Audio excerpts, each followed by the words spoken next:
Are there any questions?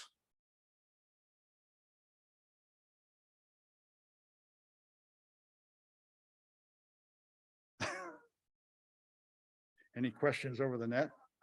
It's a question that we spoke of in the bookstore. When is it that astrology and the church become kind of almost divorced in a way, like especially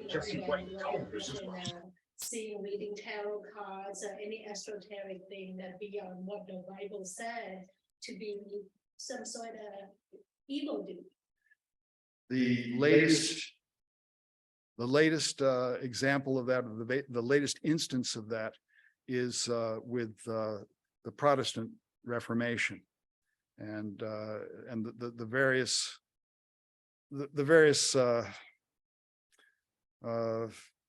strange gyrations that Christianity has performed in the past couple of hundred years. But the relationship between astrology and Christianity has always been a tough one. Gnostic Christians, the very beginning, combined Christianity and astrology completely. It was part of worship, it was part of understanding the universe. And then over the course of history, sometimes astrology was close to Christianity, sometimes it was further away. In bad times, it usually got close because, for example, in the plague, people suddenly were looking at astrology to identify when the danger was, or where the danger was, or how they could escape danger. Whenever there's any potential hope that astrology can give information that will save someone's life, they suddenly get interested in all sorts of things. So there's nobody has written that story to my knowledge. Yes. Particularly the coinage symbolism, would just the general populace understand all the symbols they were looking at? There was great understanding of symbols. Most people couldn't read, so the symbols were the way for rulers to get messages out. With astronomical imagery in particular, astronomical images could have multiple meanings depending on who was looking at it. For example, the coin of Quirinius to Rome was just a symbol representing Rome is going to come in and beat up Judea and make them behave. But to Christians, it was a memorial of the birth of Jesus. There was that witness of the birth that Quirinius had minted during the census. So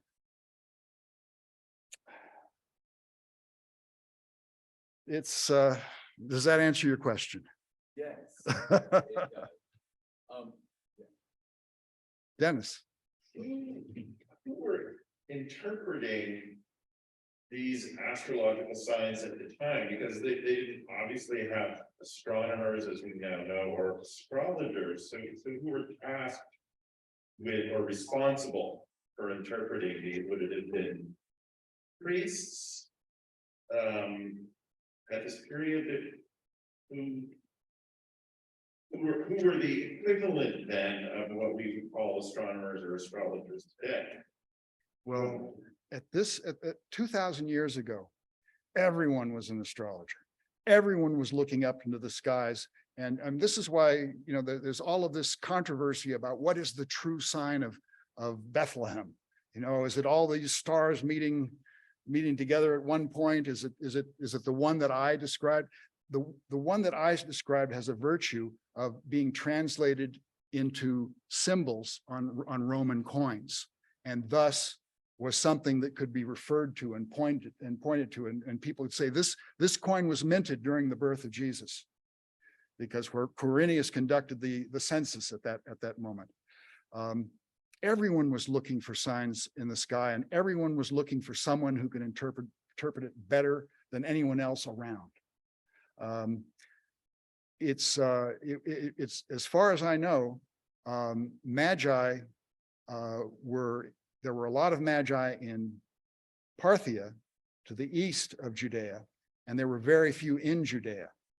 When the magi arrived, they had to go to King Herod to find out where the birth of the Messiah was expected. That's part of the story in Matthew. The strongest evidence that we have for the existence of these foreign magi coming to Judea is the existence of the coin of Quirinius and the fact that the Gospel of Luke identifies the census as the time of Jesus's birth. That's the strongest evidence that we have. Yes.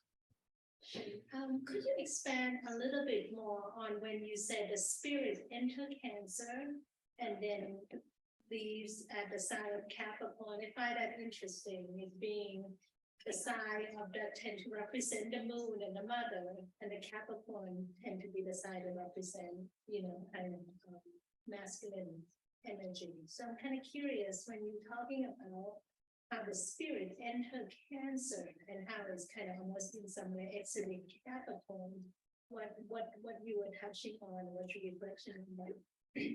The model of the universe that people used to have was that God had created the universe with an area of land and kind of a glass shell over it called the firmament. And then every place else was water. Below, side, above, every place else was water. This is why the boat symbolism became so important in Christianity, because for anyone, they knew that they had to see there were two gates in the universe, one in the summer solstice and one in the winter solstice. That plug at the bottom that would occasionally flush the universe. But if you wanted to go back to God, you had to go back through the top gate, and you would obviously need a boat because you were going to be going over water somehow, a good spiritual boat over spiritual water. When spirit came into this world, there's a wonderful description in the Republic. It's easy to find. You can get a free online copy of the Republic and search through it and find it easily, and that gives a story.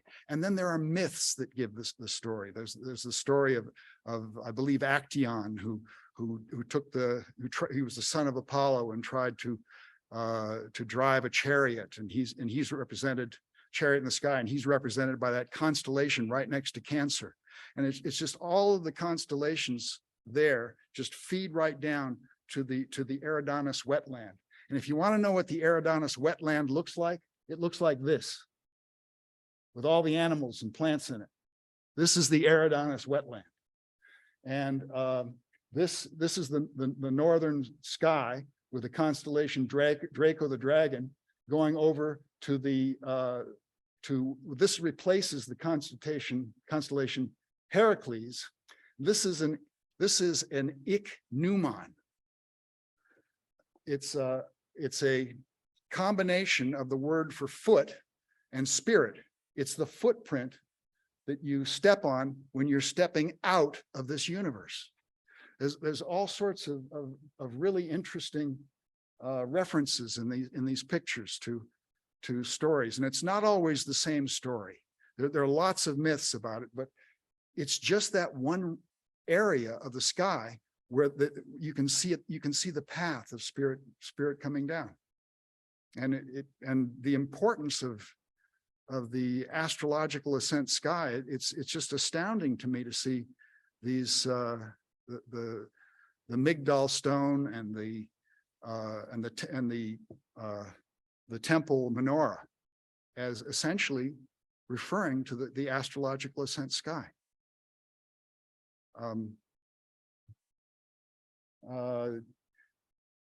There's no clear full expression of it. I've done the best I can by combining a few a lot of elements. Does that answer your, it's a good, it's a good place to explore. It's a good thing to explore. It's a fun thing to explore. You have a question.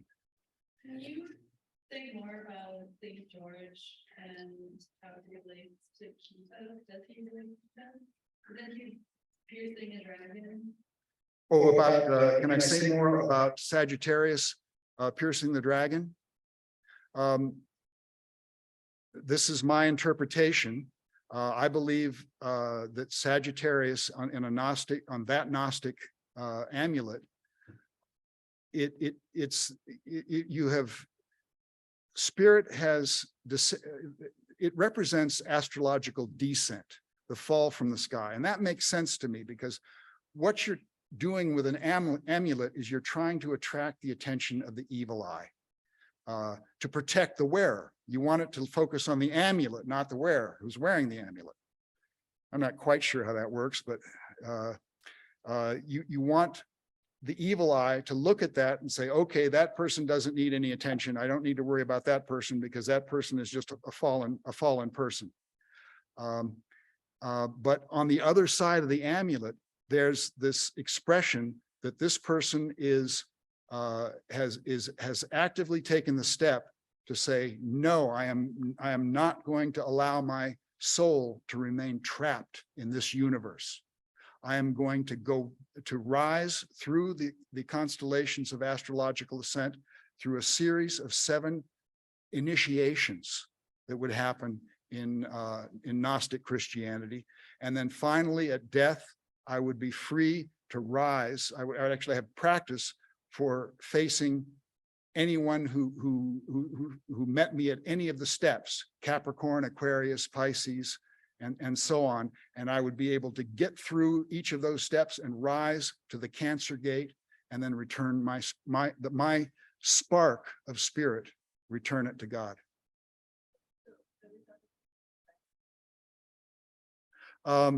It's not, it's, well, is it? That amulet is 600 AD. I am not, let's see, the imaging of the imaging of Ketos in ancient coins, in ancient times you find coins with Ketos on them, especially I believe from Caria, because they did have a problem. These dinosaurs, these ichthyosaur skulls would erode from stone, and there's a famous pot in the museum in Boston that shows someone actually fighting an ichthyosaur skull. But so I think that maybe by 600, maybe things were changing so that instead of people remembering Ketos, it was more of a generic dragon. But I don't know. That's a pure guess on my part. I know that at some point it just simply got forgotten that in ancient times cults venerated fossils as parts of ancient heroes and animals, and divine animals. There's a famous area in the Mediterranean called the Field of Blood. It's there's a whole bunch of very large mammal fossils and in the field, and legend says that there was a big battle against the Amazons there because all of the heroes, all of the divine heroes in the past, or semi-divine heroes, were very tall, very large. They had skulls of Cyclops, which that's how they interpreted mammoth skulls. And they're for years, archaeologists were finding fossils in temples, and since they weren't archaeological, they were throwing them away. Weren't even noting them till someone noticed that, hey, there's an awful lot of these. We should go back and record them. Does that answer? Yes. Could you please speak a little bit more about those 7 types of initiations that you just mentioned when answering the previous question? Could I speak more about the 7 steps of initiation? What do you mean? In Against Celsus, that's a work, I believe in the 3rd century, 2nd or 3rd century, where a pagan wrote a criticism of Christianity. And in that book, he spoke about a lot of things, he gave a lot of information about different types of Christianity that no longer exist.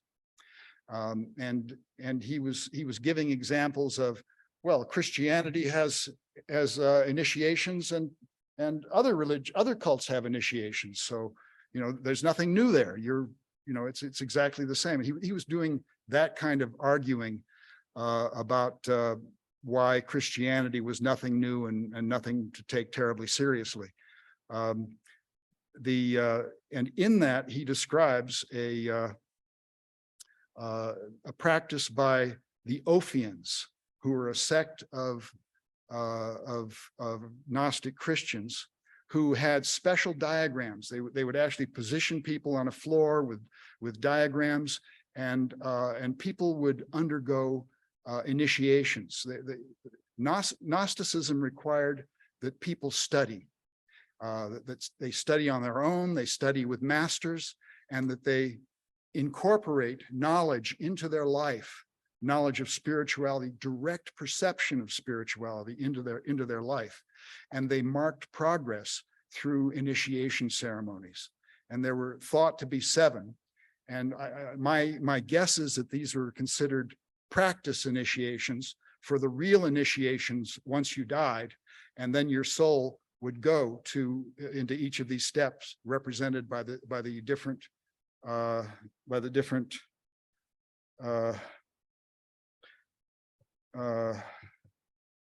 constellations. I want to show you let's see something here.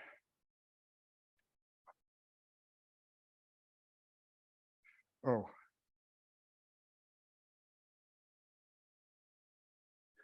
You can see in this chart, astrology chart, you have planetary rulers of the constellations. And so going up from Capricorn, you've got Saturn and Saturn. The reason there are 2 Saturns there is complicated. There's a wonderful paper that you can get free online by a scholar named Deconic, that actually gives a lot of detail about what was involved in these initiations. April Deconic. If you come and see me, I can actually maybe give you a copy, or I can send you a copy or something of that paper. But it actually gives the details. But so it goes Saturn, Saturn, Jupiter, Mars, Venus, Mercury, Moon, and then finally falling Sun. Then you essentially you have the 7 planets, and then the 7 planetary lights, and then you have pretty much the same ones falling again. All of the best source I can give you is that April Deconic paper. Yes.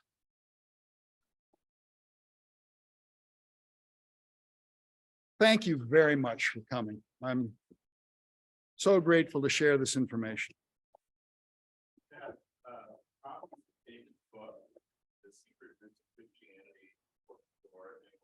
Purchase one, and I know he would be happy to sign it. And I think he also has brought some examples of coins from his collection to show people sort of one-on-one.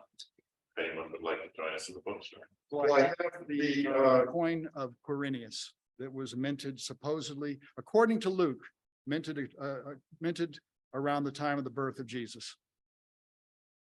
And I've got a little magnifying glass, and you can hold it in your hand and examine it to your heart's content.